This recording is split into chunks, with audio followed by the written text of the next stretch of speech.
Let's do a simple exercise together to examine the relationship between postural alignment and strength. And we need to sit on a hard surface. We don't want a soft chair, because what we need to do is to be able to sit on our sits bones. And if you don't know how to find your sits bones, you should check out a video that explains how to do so. I also want you to get yourself some way, a little table or something that you can set a weight on. And we're going to use something that most people would have. This is a gallon of water. You can go with a half gallon or whatever. It kind of doesn't really matter so much, because what we're going to do is examine what happens when we add load to a system that is in alignment versus load to a system that is out of alignment. So once we find our sits bones, we want to make sure that our pelvic girdle is rotated forward to where we are sitting directly on our sits bones with our weight slightly forward, which would equate to a good active posture for most activities. So I want you to just relax into that posture. I want you to relax the muscles in your back, upper back, mid back, lower back. Then I want you to relax your shoulders. I want you to relax your chest muscles and even your abdominals. What I want you to feel is that you're able to maintain posture with most of your external musculature, or your most external musculature, relaxed. So we're maintaining our posture from the inside. So now I want you to reach over and pick up your weight and feel how that added load feels.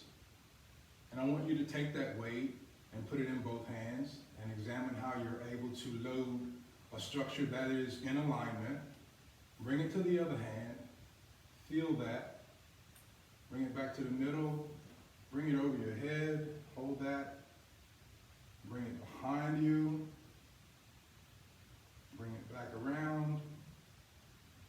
Bring it back over and sit it down. So there was an element within that was holding posture as the external musculature was dealing with the act of moving load around. But load was being primarily handled through the midline of our body, through our good posture. Now, what happens when we don't have good posture? So let's take our pelvic girdle and sit back on our tailbone. So now we don't have good alignment. We don't have what we would call good posture.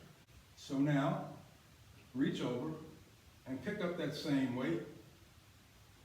And notice how much heavier it is, number one, but also how you're having to recruit additional muscles to even pick it up. So let's go back to a good alignment, sitting on our sits bones, and pick up that weight. Notice how that feels.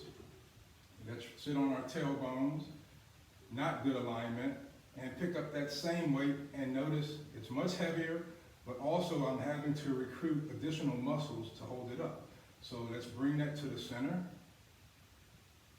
Let's bring it over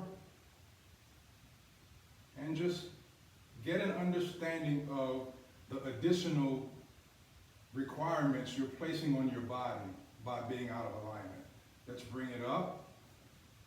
That's a lot of work. Let's bring it back behind. That's a lot of work. Let's bring it back around. And let's sit that guy down. So if this is your normal posture, you're slumped, your head is forward, then what you're essentially doing is adding additional work requirements to your entire body. And then if you're going to run, or if you're going to lift weights, or if you're going to do really anything that is adding external load, if you're in a poor position, then you're making that load much heavier on your body, as opposed to if you're in a good alignment, then your body is better positioned to deal with all of the various loads that may pass through your body. So that's a simple example of how posture and alignment can affect strength.